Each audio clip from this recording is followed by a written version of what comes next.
Isa ekene. Yeah. Biko anyị chọrọ ịmata onye bụ ndị na-ekiri anyị na mba ụwa niile ga-achọ ịmata onye bụ kpọmkwem.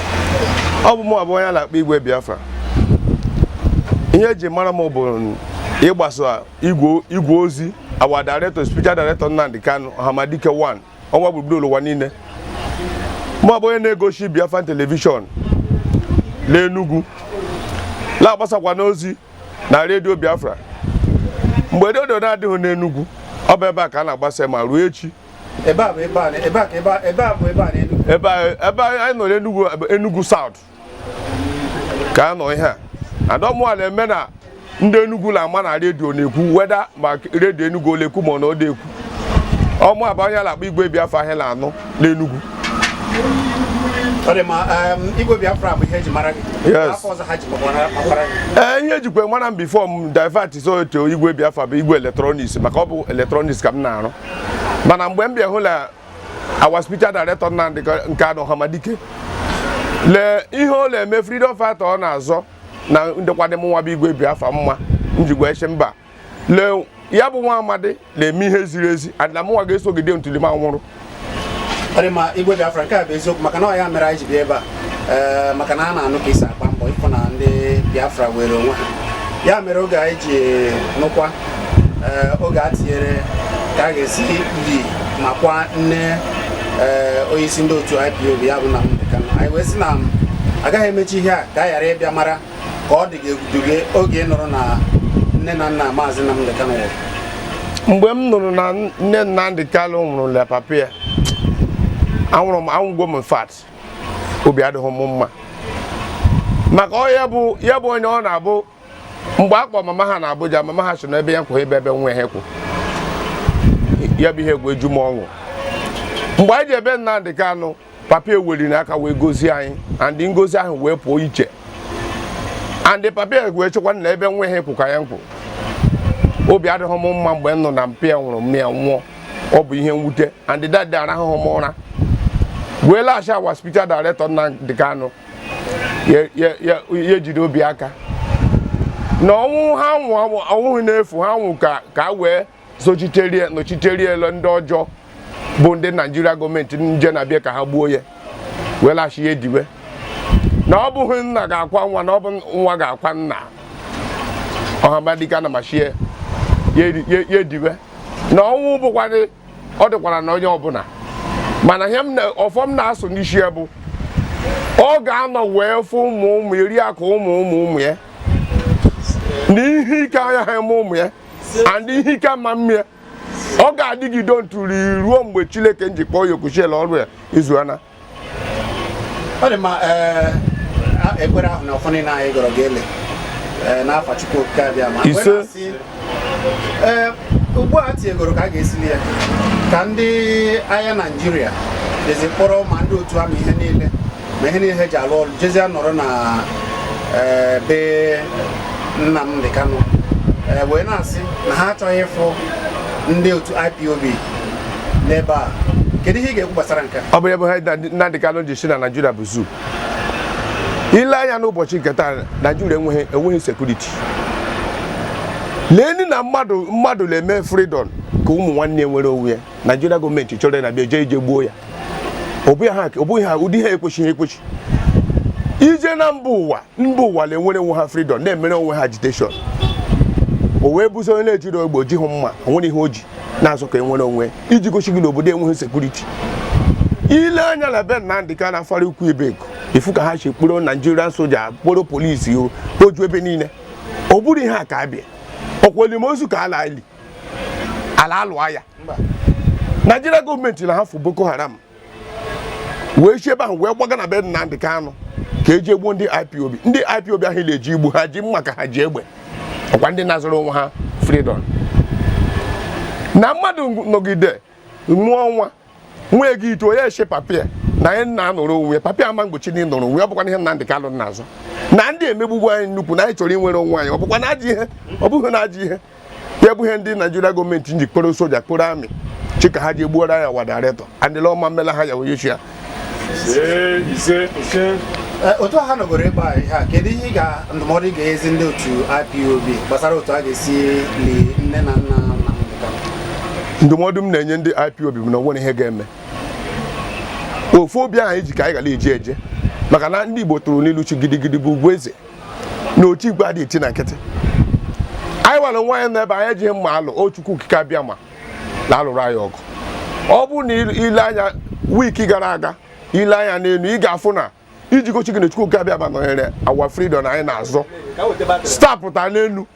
iji gochi gị na Chineke agwagwo anyị na anyị nọ andịla ọ ga na-echekwa anyị nke a wee bụrụ okwu ezigbote okwu agbamume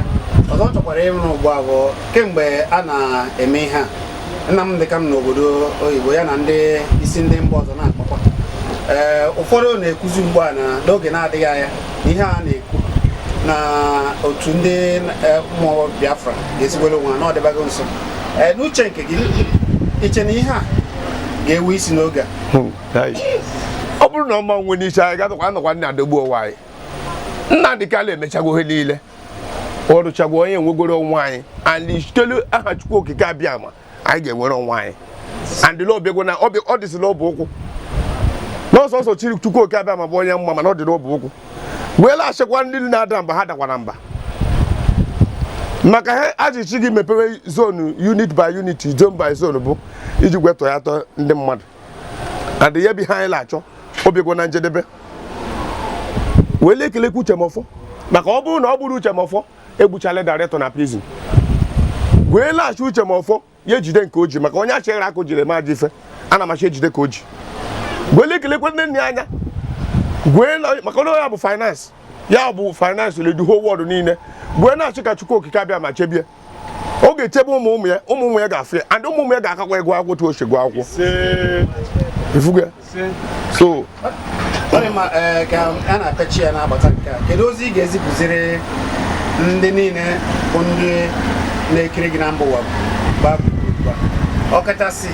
ihe ị ga-agwa ndị kwere na ndị na-ekwe ya bụ ndị Sabo kedu ozi ị ga-agwa ndị Sabo na-agba mgbe okpuru ọ kachasị ndị Igbo ndị m ga-agwa Sabo ndị nkacha wee bụrụ Sabo nne ama nchefuru nwa bụ na-enwe odo onye ahụ kwesịrị ihe na jụọ Igbo kwe nke nọ na Lagos ile anya n'ụbọchị nketa ifu ha na-eme anyị mpụta ebe a na-efu na ụkwụ adọrọ ma obodo adọrọ mma ha chịpụ ebe niile agụrụ na-egbu ndị mmadụ ya bụ nji lecha anya chọọ otu a m nọ na m ga-asọpọtụ ubi afọ ntuli ma wụrụ gweela akashi ndị nkele ebe ya bụ ha obi bụ ndị membas maka ọ nwere ndị mụ na ha nọ ebe a m nọ na-agbadị mbọsị isi agitation a ji bido ruo echi kwue na-achị ha jishi ike na ha lakwala azụ otu ahụ echekwa kwuru m n'azụ ka Chineke ga-echekwuru ha n'azụ ha gakwa ebe Nnamdi Kanu Chineke ga-akwụkwọ ha n'azụ onweghị onye IPOB ga-abịa ebe Nnamdi Kanu mbọ ga-atụ wela akashi obichi ha jishi ike ma kwado awa speaker director Nnamdi Kanu Ọhamadike 1 ọnwa gburugburu ụwa niile na anyị ga-aga n'udo nata n'udo na-enweghị nsogbu ọbụla ndị zo mgbe ọbụla ha ga-agba ga-atọ ọnụ a ga-eso gbagbuo ha ma na onwe ha biko onye ka nna ayọ daalụ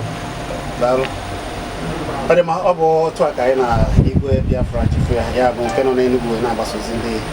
Biafra n'ụzọ pụrụ iche mgbe na-asị na ọ ga-adịrị ise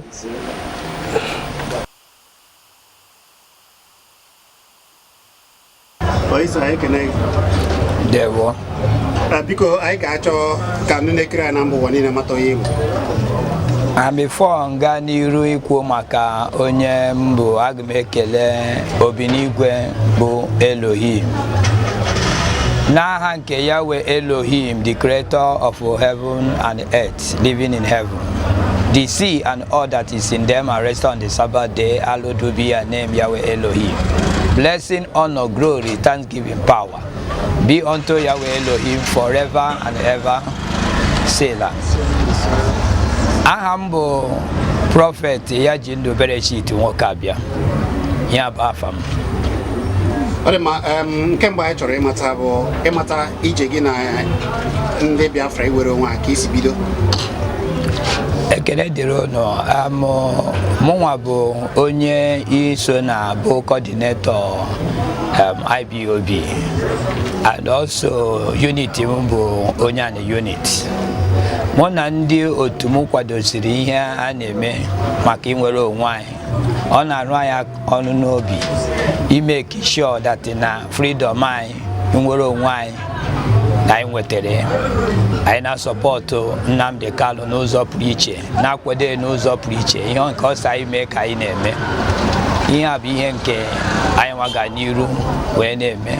Adị make sure that ihe niile bụ atụmatụ nke niile ga-abụ ihe gbasara Biafra na ala Biafra ga-abịa na mmezu n'oge na-eto ha aka. Dịka isi kwuo na nso nso a ka a tụnyere ka a ga-esikwa nne na nna Nnamdi Kanu. A na-anụ na ndị agha Naịjirịa jezi chee ebe a jụọ ebe a, ndị a sị na ha chọrọ ka ndị otu ndị na-azọ ka ndị Biafra nwere onwe ha bịa na eyimozu nne na nna Nnamdi Kanu. Dịka onye na-achọ ka ndị Biafra nwere onwe ha, oge nụrụ ha kedu ka o si dị? Well, ebe m nụrụ amụrụ m amụ because onye isi agwabụ anyị na true na ndị Abuzu ile anya gị ma na Naịjirịa enwere amị, ihe ha nwere bụ Boko Haram. Enwe onye nọ ebe ahụ isi dị mma, ha ncha niile n'ebe ahụ sị na abụ ndị amị abụ ndị amị. So mmadụ bịara na-elecha anya jebe ebe a na-eli ozu, ọ bụ ndị dị ndụ bụ onye ga-eli onye nwụrụ anwụ, ọ bụghị onye nwụrụ anwụ ga-eli onye nwụrụ anwụ. So izuru ha bụ ka ha bụ, ihe ọbụla ọ sọrọ ha mee, enweghị ihe ọbụla je ka ime. Mụnwa na ndị memba m niile adịgo ready, anyị ga-emove at any moment. So ndị ahụ ị kpọrọ amị abụghị amị. Thank you. Maka ndị ka na-asị na ihe a na-eme na Biafra na ọ gaghị ewe isi, kedu ihe ị ga-agwa? Well, onye sị gị na Biafra ma ama nwe isi, gị jụọ ya ka o si mata Biafra. Ọ ma nwe isi mana ndị mba ọzọ niile na-akpọ ya Biafra. Ihe eji mata m bụ Biafra. Ihe eji mata onye Igbo bụ Biafra. Any person ọ nọ na Biafra land, ihe eji ma ya bụ Biafra. Kedu ka o ji si na ọ ma nwe isi? Kedu ihe ọ chọwara bụ ihe nwere isi na nke na-enwere isi? Anyị nchaghị na-ebu Biafra. And ihe anyị na Biafra land, ihe anyị na-azọ bụ independent, anyị na-azọ ya our freedom. Anyị na-azọ ka ihe niile anyị nwere ka ọ bụrụ na anyị nwa na control. Biafra ma adịgo since 1967 mgbe Ojukwu dikiri ya. So onye na-asị gị na ọ ma nwe isi, ịma na onye ahụ bụ onye zu na ọnwata ihe a na-akọ. Enwe ihe Maazị Nnamdi kwuru n'oge gara aga. Ọ sị na oge Jonathan nọ na ọ ga-afịa mana ọ ga-adị mfe karịsa na ọ bụ na onye a na-achị ugbu a bụ Buhari bụ ihe nọ n'ọkwa na iweta Biafra ga-adị mfe. Ọ dịghị ka ọ bụ eziokwu? Njọ ime ka ịghọta bụ inweta Biafra bụ spirit. Inweta Biafra si n'aka Yahweh Elohim. Nyanwa ma mbọsị anyị nwa na onwe anyị ga-enwe awa total freedom. Onweghị onye ochi n'aka ya. Ọsọ ya bụrụ Jonathan na-achị, ọsọ ya bụ Buhari ọ Jubiri na-achị. Ihe anyị ma bụ na Biafra na Yahweh na-enye anyị Biafra. And na inye anyị Biafra ma ọ dịgo anyị nso. Ihe anyị nọ na bụ ka anyị nwa na onwe anyị soro dị ndụ wee fụ dị Biafra, which na ọ ga-eme n'oge na-eto ha aka. Dịka isi kwuo, ndị mba ọzọ na-akwado ihe gbasara Biafra, na-akwadosi Nnamdi Kanu nke ukwuu, mana ọ na-afezi arụ na ndị isi bụ ndị so si na ha na-achị ana n'Igbo na-anọchite anya ndị Igbo anaghị akwado ya. Kedu ihe ị ga-agwa? Ihe m chọrọ ime ka ịghọta bụ na e nwere Biafra nwee IPOB. IPOB bụ Indigenous People of Biafra. Biafra bụ ndị niile a mụrụ n'ala Biafra. O nwere ihe dị iche.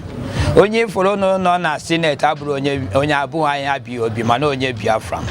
Then enwere Igbo, enwere almost 10 states mekiri Biafra. So onye ọbụla bụ onye Biafra si na ọ chọrọ ka o soro fight ya for the freedom must be a member of Indigenous People of Biafra, ya IPOB. So ndị niile nọ na Nigeria ma ndị na-arụ ọrụ na Nigeria si na ha bụ onye Biafra, ha na-atụ onwe ha asị, ha na-aghọ onwe ha aghụghọ. Onye ọbụla si that na ọ bụ onye Biafra must join IPOB. Otu a ka ọ dị. Enwe ndị niile na-ekiri anyị na mba ụwa niile ugbu a ga-achọzi iweta ozi agbamume ọkachasị ndị nọ n'obodo oyibo gbasara ka esi akwadobe akwamozu nne na nna Nnamdi Kanu. na-agbanyeghị n'ifu na ndị gị na ndị otu gị ga-anọ ebe a ga-ege ebe a mana enwe ndị ọzọ dịka ihe ndị Naịjirịa na-ekwu na-atụ ụjọ ịbịa n'ụbọchị a kedu ozi ga-ezipụra? Well, ihe m chọrọ ime ka ịghọta bụ nwe ihe IPOB kwuru na a ga-eme ama mme ihe ọbụla IPOB si na a ga-eme ana m achọ ime ka ịghọta ọsọ ya bụrụ ndị polisi ọsọ ya bụrụ ndị amị ọsọ ha bụ Boko Haram ihe ọbụla ọsọ ha bụ enwe onye nke stọpụrụ anyị nwe ime ihe anyị chọrọ ime maka ihe IPOB na-eme dịwara iche na ihe ndị ọzọ na-eme anyị si na anyị ga-eje kwado onye isi anyị bụ Nnamdi Kanu ka anyị fụ dat na nne na nna na-etinye n'ala ọ bụghị ihe ọjọọ Obinigwe mee ka anyị ghọta na onye dị ndụ ga-eri onye nwụrụ anwụ andọ ihe ọma ị ga-emere onye nwụrụ anwụ so enweghị m reason ji were fụta dat na ndị Zoom ndị Boko Haram amị ga-apụta ebe a nụ asị na ha ga-abịa stọpụ IPOB ha na ranchi ha makwa ihe trenin ha mere ọfụ IPOB trenin ha mere ọwụ ibe ichekwa ozu trenin ha mere n'ihe niile ha mere na general niile ha wụ ọ bụ ịbịazi na ebe Nnamdi na-eri nne na nne ọ wụ ebe a ka a ga-abịa bịa imezi ihe ha metara na trenin ifugo na ha bụ ndị iberibe ka ihe mere na ha ejeghe ebe ndị Boko Haram na-egbu ha ejeghe na north ejeghe ebe violent nọ ọwụzi ebe udo dị so wee ihe m chọrọ ime ka ịghọta bụ dat na anyị adịghị ekwu okwu dat na onwe onye ga-anwụnụ mana onye ọbụla ha mekọtara ma nwa fụ dat na ha gbara egbe that day mgbe a ka a ga-amụ iwu anyị ebe a ka m nwee ike ijedewe ọ dị ma onye isi ka anyị na-atachi ya kedu ozi ị ga-ezipụrụ Maazị Nnamdi Kanu cheta na Maazị Nnamdi Kanu sị na ya ga-eji ihe niile ya wee chụọ àjà n'ịfụ na eweta Biafra ugbu a nne na nna ya ọ dị na ka ndị mmadụ na-asị na o ji nne ya chụọ àjà n'ịfụ na Biafra pụta kedu ihe okwu ịgbamume ị ga-ezipụrụ Nnamdi n'onwe ya? Ihe m chọrọ ime ka ịghọta bụ ka ị na-ekwu okwu na o ji nne na nna ya were chụọ àjà no everybody bụ IPOB sacrifice onwe fa so na nne na nna ya nwụrụ nụ ihe ọ si ewute m na-ewute my members na-ewute IPOB na anyị chọrọ ka ọ bụrụ na ọ dị ndụ fụta the freedom total freedom mana ebe ọ bụ na Obinigwe edewego otu ọ sọpoziri ịdị enwere ndị jere nga n'ime dị struggle nke mụnwa na ụmụ usoro wee jee nga nso na Mwangu 140 jere nga na Enugu steeti so onye ọbụla onwe ndị merụrụ ahụ enwe ndị egburu egbu na the struggle enwe ndị nwụgo before the struggle so the only thing dị n'ime ya bụ anyị na-asị ya biko nkwari ugwu anyị ga-akwanyere anyị fụ that na yes na akwụ ya n'azụ na-eme ihe niile bụ anyị ga-anọ that day mụ na memba m were fụ that na etiri ya n'ala ihe niile aga successful ihe ọ sọrọ ndị Zulu ma ihe ọ sọrọ ha chee onwe ihe ọbụla je ka ime anyị na-eje n'udo anyị na-abata n'udo n'aha nke ya wee Elohim.